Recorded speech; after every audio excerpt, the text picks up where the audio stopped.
Las misericordias de Dios se renuevan cada mañana. Su voluntad es buena, agradable y perfecta.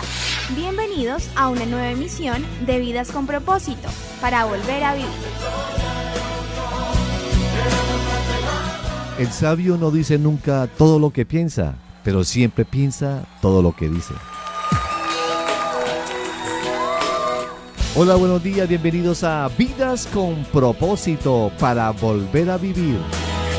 Les saluda Oscar Plata y hoy continuamos con nuestra serie Venciendo los pecados pequeños y compartiremos el último tema de esta serie titulado Cómo cambiar mi forma de hablar, en su segunda parte. Tú nos creaste con un propósito.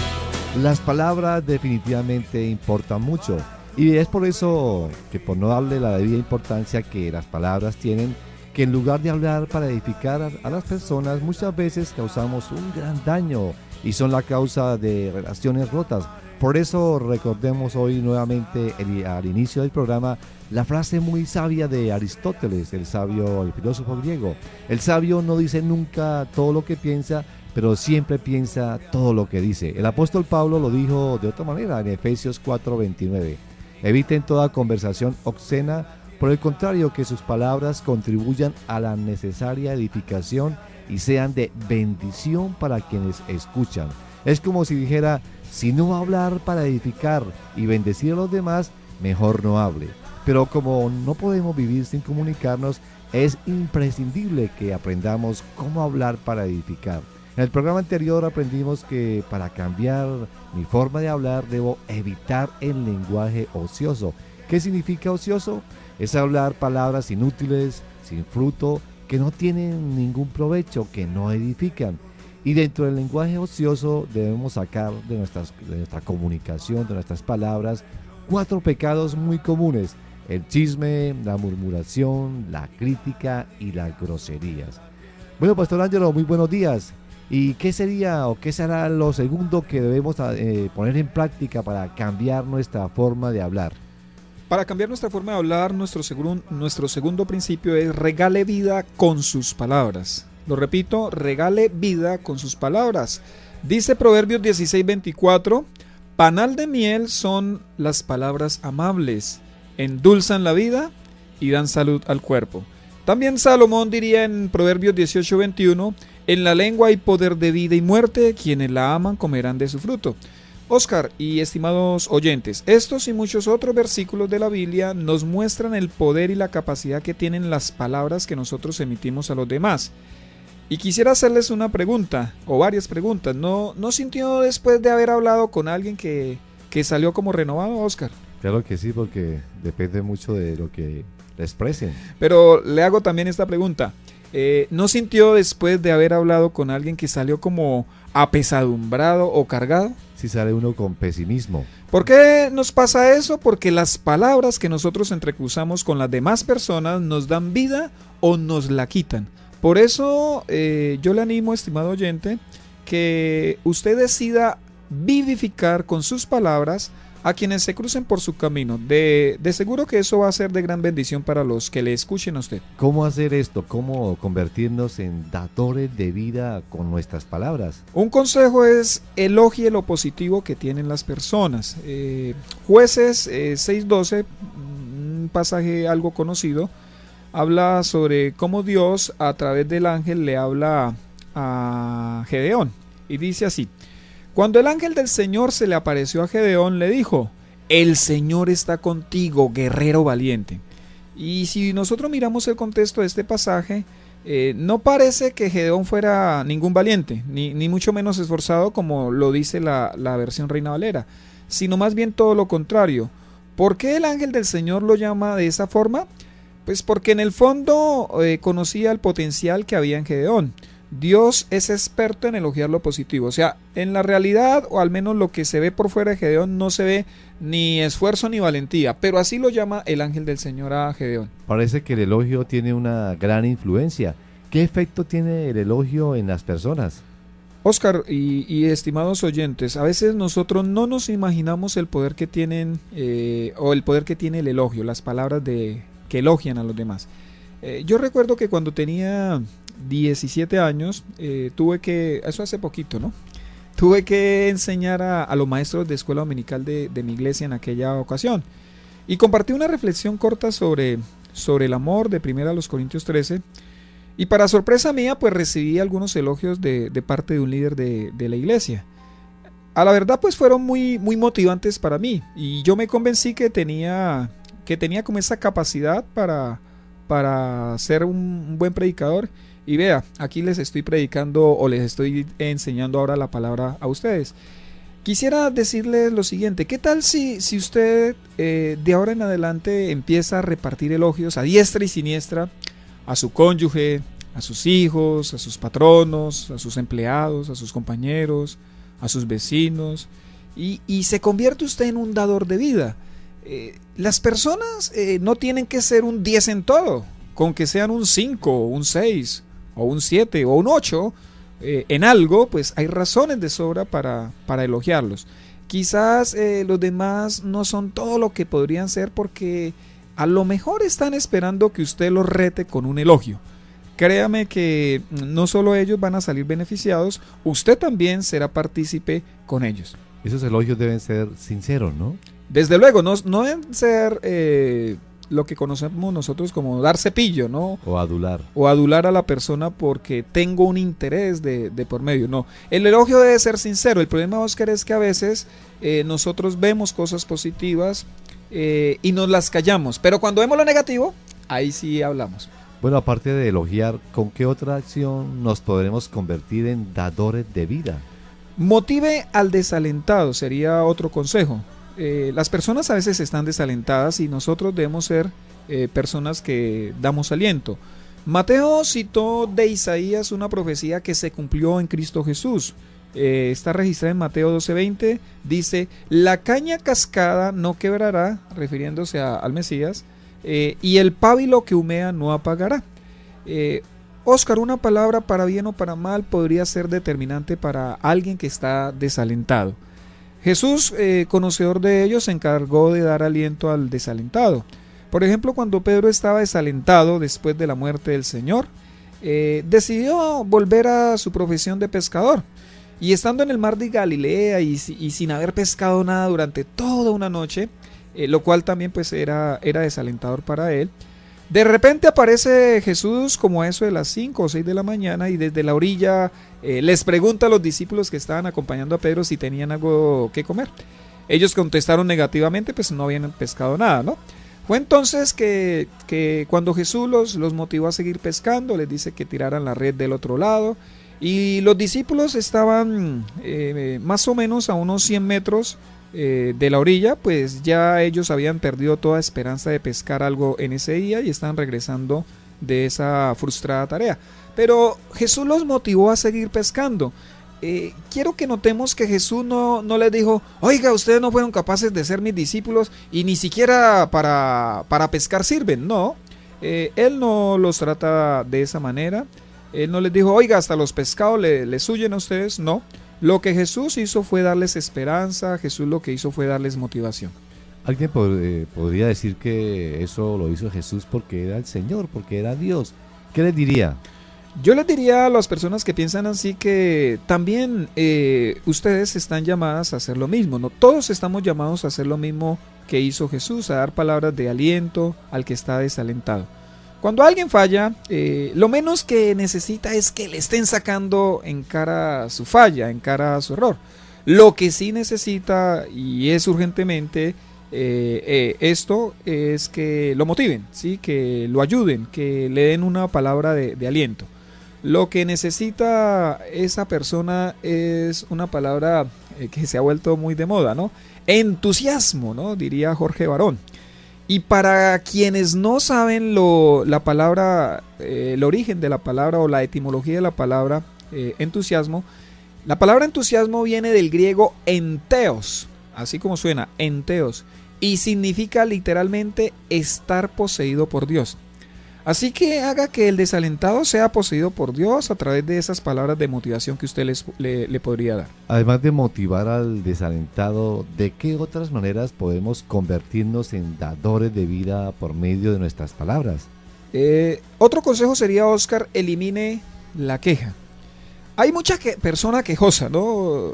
Se queja, si llovió se queja, si hace sol se queja, si hace frito se queja, si hace calor se queja de los empleados o se queja de los empleadores, se queja de los gobiernos, se quejan de los gobiernos, de la educación, de todo. Bueno, de los pastores, de las iglesias, ¿sí? De todo se quejan. Y basta con que alguien en la fila del banco se queje y diga que los cajeros están lentos para que toda la fila entonces se esté quejando. La queja siempre es el recurso de los inconformes y de los ineptos. En lo personal a mí me da temor saludar a ciertas personas porque tienen por costumbre comunicarse a través de la queja. Pareciera que fueran incapaces de ver algo positivo en la vida de ellos y en la vida de los demás. Yo recuerdo, Oscar, que repartí leche en cantina en una motocicleta y yo visitaba muchos hogares todas las mañanas y tengo en mi mente a dos señoras. Una se llamaba Doña Mercedes y la otra se llamaba Doña Sara. Estas dos señoras eran dos polos opuestos. Cuando yo llegaba a la casa de Doña Mercedes y la saludaba, no había día que ella no se quejara. Se quejaba de sus hijos, se quejaba del precio de la leche, del costo del arriendo, de los inquilinos que tenía y hasta se quejaba de sus piernas a pesar de que ella tenía como unos 70 años y era capaz de barrer y trapear una casa de aproximadamente unos 25 metros de fondo aquí en el centro de Bucaramanga. Por otro lado tuve la otra clienta que se llamaba Doña Sara y ella nunca se quejaba, jamás se quejaba. Yo no tuve, no me recibía la leche Doña Sara, sino una hermana de ella. Y en algunas oportunidades pude dialogar con Doña Sara. Entraba hasta la habitación donde ella se encontraba. Y unas 5 o 6 veces que pude hablar con Doña Sara, siempre que la escuché, siempre tuvo una palabra de gratitud, de alegría para con la vida y para con Dios. A pesar de que ella estaba lisiada de sus 2 piernas. Esa es la razón por la cual yo casi nunca me veía con ella. Entonces yo veía esta contraposición, ¿no? Una señora, 70 años, puede barrer, puede trapear, puede desplazarse y se queja por todo. Y vi una señora lisiada, no tenía movilidad, estaba en una cama. Y siempre escuché de ella palabras de gratitud para con Dios, agradecimiento, alegría. A veces eso se ve en la vida, ¿no? ¿Y qué hacer cuando a nuestro alrededor lo único que tenemos son quejosos? No nos dejemos arrastrar por ellos. Yo le animo para que erradique usted la queja de su vida y de su boca. No se queje ni sea promotor para que otros hagan lo mismo, para que otros se quejen. Cuando Jesús tuvo al frente una gran multitud para alimentar, y el padre le ofreció, no sé si usted se acuerda, Oscar, los 5 panes y los 2 pecados a través de un niño. Uno no ve que Jesús, o al menos no lo registra las escrituras, obviamente porque no pasó. Uno no escucha a Jesús diciendo: Padre, ¿con esto me sales? ¿Acaso no merezco más? ¿Por qué me tratas así? ¿Acaso no soy tu hijo? Yo decreto. No vemos a Jesús así. Jesús no le dice al Padre: ¿no te das cuenta que son más de 5,000 personas las que tengo que alimentar? No, Jesús no habla de esa manera. Mateo dice que Él hizo todo lo contrario. El Señor Jesucristo, registra Mateo, levantando los ojos al cielo, bendijo. Yo creo que esa es la actitud. ¿Usted creo, Oscar, que recuerda cuál es la bendición que dijo Jesús? Dice, era la oración tradicional de los judíos antes de comer. Y decía así: bendito seas tú, Señor Dios nuestro, Rey del universo, que produce el pan de la tierra. Vea, Oscar, esa debe ser nuestra actitud. Los quejosos nunca encuentran el por qué dar gracias. Jamás encuentran. Ellos siempre están pendientes de lo negativo, de lo malo que les sucede. Así que yo les diría a mis estimados oyentes de Vidas con Propósito: desafíliense de ese club, del club de los quejosos, pasen carta de renuncia y ya no pertenezcan más a ese club. Concluiría en este punto diciendo que la queja es la llave que cierra el grifo de las bendiciones de Dios. Yo hablo esto con mis 2 hijos, con Miguel Ángel y con Santiago. Yo les digo que las bendiciones de Dios son como una llave, un grifo, ¿no? Y esa llave, cuando yo soy agradecido, entonces la llave sigue fluyendo, está abierta. Pero cuando yo soy ingrato, cuando yo me quejo, cuando yo me molesto, entonces es como si cerrara la llave. La alabanza, Oscar, es la llave que abre a todo chorro las bendiciones de Dios. Así que en medio de la escasez, en medio de la dificultad, en medio de la enfermedad, del dolor, del desempleo, no se queje y más bien alabe al Señor. Estamos en el dial 1020 AM de Radio Primavera. Recapitulemos, hasta aquí hemos visto 2 principios para cambiar nuestra forma de hablar. El primero es eviten lenguaje ocioso. Para esto debemos sacar de nuestra comunicación 4 pecados muy comunes: el chisme, la murmuración, la crítica y las groserías. El segundo es regale vida con sus palabras. Y en este principio vimos 3 consejos prácticos del cómo hacerlo: elogie lo positivo, motive al desalentado y elimine la queja. ¿Cuál sería el tercer principio para cambiar nuestra forma de hablar, Pastor Ángelo? Si usted quiere cambiar su forma de hablar, entonces este es el tercer principio. Use sabiamente la corrección. Dice Colosenses 3:16, que habite en ustedes la palabra de Cristo con toda su riqueza, instrúyanse y aconséjense unos a otros con toda sabiduría. La corrección es necesaria para edificar y bendecir a otros. Para construir un muro, pues no solo necesito ladrillos y cemento, también requiero de la plomada y el nivel. De nada pues me sirve levantar un muro torcido y desnivelado. Quizás esta es una de las tareas más difíciles a la hora de edificar vidas a través de nuestras palabras. Ya hemos hablado de la parte agradable, ¿no? Aunque no es fácil, de cómo hablar para edificar. Ahora permítanme comentar algo sobre la parte desagradable. Para edificar a otros, la corrección no es necesaria, es indispensable. Pero aquí es donde la mayoría quizás fallamos, pues a lo mejor no lo hacemos, o cuando nos hemos atrevido a hacerlo lo hemos hecho mal. El principio a tener en cuenta es el siguiente: si lo que quiero es un resultado positivo, entonces yo debo ser positivo a la hora de corregir. Bueno, ¿y cómo corregir de tal manera que logremos el cambio esperado del otro? Bueno, permítame, les comparto lo que he llamado los 3 pilares de la corrección eficaz. El primer pilar: interceda, ¿sí? Nunca se atreva a corregir a una persona si primero no ha orado al respecto. ¿Por qué? Pues porque lo único que usted logrará es que esa persona se llene de argumentos, de excusas y hasta de ira para no aceptarle la reconvención o la corrección que usted le está haciendo. Quizás conociendo este pilar se haya dado cuenta por qué de pronto ha venido fallando a la hora de corregir a otros. Alguien se preguntará, ¿y para qué orar? La razón es que cuando usted le está pidiendo al Señor su ayuda, y de seguro Él le ayudará, entonces Él básicamente lo que va a hacer es propiciar. Dios a través de su oración va a propiciar un momento oportuno para que usted dialogue con esa persona. Dios le dará también las palabras adecuadas para que usted hable con esa persona. Va a ablandar el corazón de esa persona para que acepte sus palabras y le dará las fuerzas a la otra persona para que cambie frente a lo que usted está mencionando. O sea, generalmente no aplicamos este principio de orar primero, ¿no? Lo obviamos, es lo que más se nos olvida. Antes de ir, nosotros deberíamos orar. Antes de hablar con las personas, deberíamos decirle: Señor, dame unas palabras sabias, propicia ese momento, ayúdame para que Él me reciba el consejo, la corrección que le va a dar, y créame que Dios nos va a ayudar. Después de orar, ¿cuál sería el pilar número 2 para corregir eficazmente? El segundo pilar para la corrección eficaz es redireccione. El primero es ore, el segundo es redireccione.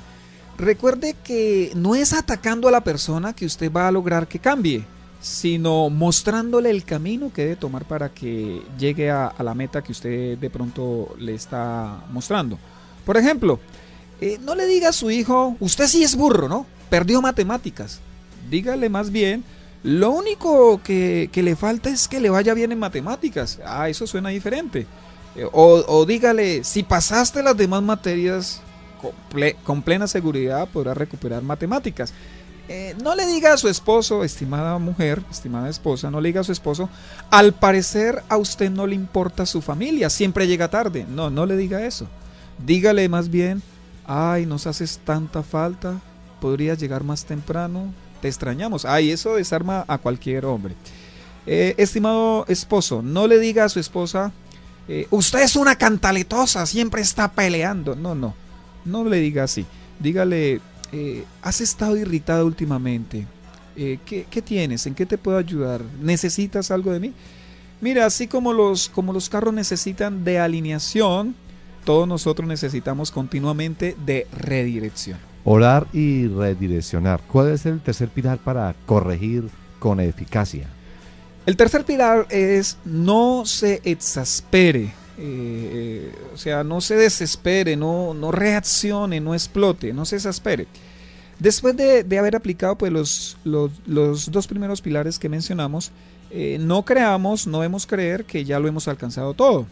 A pesar de eso, usted notará que la paciencia va a ser su mejor aliada. Nada saca con orar a favor de la persona y con redireccionarlo si usted espera resultados inmediatos, así, ya. José Ordóñez en alguna ocasión escribió un tweet y creo que tiene mucha razón. Dice así: hay gente que va a la iglesia y se deprime sin resultados inmediatos. Quieren solucionar 30 años de errores con 3 semanas de iglesia. Sí, eso es exasperación. Eso es que yo quiero resultados ya. O muchos buscan también arreglar la vida de sus hijos después de 20 años de haber cometido muchos errores buscando un pastor o un psicólogo. Sí, eso es muy a menudo, ¿no? Lo mismo nos pasa en nuestras relaciones interpersonales si nosotros pretendemos ver cambios instantáneos. Muy seguramente Dios quiere usarlo usted con sus palabras para edificar la vida de otros, pero recuerde que así como Dios ha tenido paciencia con usted, desde luego que la ha tenido conmigo, lo menos que podrá hacer usted en agradecimiento, lo menos que puedo hacer yo en agradecimiento es tenerla también con los demás. Yo los animo para que todos salgamos de aquí convencidos después de escuchar estas palabras. Usted salga de su casa, vaya a las calles, vaya a sus lugares de trabajo, a su universidad y salga con el propósito de edificar y de bendecir a otros con sus palabras. Yo anhelo con todo mi corazón que Dios use nuestras palabras como instrumento vivificador y reparador. Convirtámonos en los portavoces de las palabras que Jesús diría a los demás si estuviese aquí en la tierra. La iglesia no solo es el cuerpo, si nos lo proponemos, también podremos ser la boca de Cristo Jesús. Pero Ángelo, ya para cerrar aquí este programa y esta serie y el tema de hoy, generalmente en nuestra cultura colombiana parece que hemos sido programados es para enfocarnos en lo negativo de las personas, para exaltar lo negativo.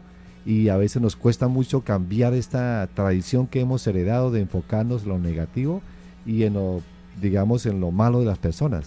Pero porque Cristo está en nuestro corazón, podemos hacer un cambio. De alguna manera, entonces, podríamos pensar que centrarnos en que siempre hemos sido así, también es ser negativos. No, podemos cambiar. La realidad es que como Cristo ha cambiado nuestra vida, ha cambiado nuestro corazón, nosotros podemos tener palabras diferentes, nosotros podemos emitir unas palabras de aliento, de motivación, inclusive de corrección y de desafío. Nosotros podemos hacerlo. Yo creo que donde habita el Espíritu de Dios, en ese templo, en esa persona, debería salir solo palabras de edificación, palabras de corrección, las palabras del Señor. Santiago decía que de una fuente no pueden salir dos aguas, ¿no? Dos clases de agua. Convirtámonos nosotros en los portavoces de la palabra de Dios. Este fin de semana, en la comunidad Vida con Propósito de las Asambleas de Dios. El próximo domingo continuamos con la serie Los Milagros de Jesús y compartiremos el tercer tema, cómo actuar para recibir un milagro. En las reuniones de Piedecuesta a las 8 de la mañana en la nueva sede ubicada en la carrera séptima, número 450, y en Bucaramanga a las 5 de la tarde en el Colegio Americano. Ángelo, una breve degustación de este tema. Creemos en los milagros. Ya vimos un primer tema de cómo no pedir un milagro y vimos la ceguera espiritual en medio de los milagros. Ahora vamos a ver como tema número 3 en la serie Los Milagros de Jesús, cómo actuar para recibir un milagro. A veces nosotros estamos necesitados, a veces hay situaciones que se salen de nuestro control y en la que requerimos nosotros que Dios intervenga. Entonces vamos a ver por la palabra en los evangelios cómo alguien actuó y cómo su actuación llevó a que el Señor Jesucristo hiciera un milagro. Él lo puede hacer, o sea, para Él no es imposible, pero requiere de unas actitudes de parte de nosotros, de los que solicitamos, de los que estamos necesitados del milagro. Eso es lo que vamos a ver este domingo, cómo actuar para recibir un milagro. Ángelo, hoy muchos andan repartiendo milagros sin importar la actitud de las personas. Eso es supremamente peligroso, supremamente grave. Nosotros ya lo hemos dicho en otros espacios, en otros programas, no es dándole órdenes al Señor, no es decretando ni declarando, es humillándonos delante de Él. Bueno, este domingo vamos a verlo, cómo lo hacían las personas cuando estaban frente a Jesús y cómo movían el corazón de Jesús para que actuara a favor de sus vidas. Escuchas tu programa favorito, Vidas con Propósito.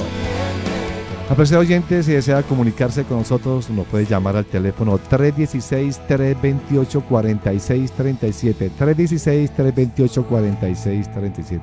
También nos puede escribir cualquier comentario al correo electrónico comunidadvidaconpropósito@gmail.com o en Facebook en el muro de Vidas con Propósito. Gracias por escucharnos, les deseamos que pasen un fin de semana muy feliz.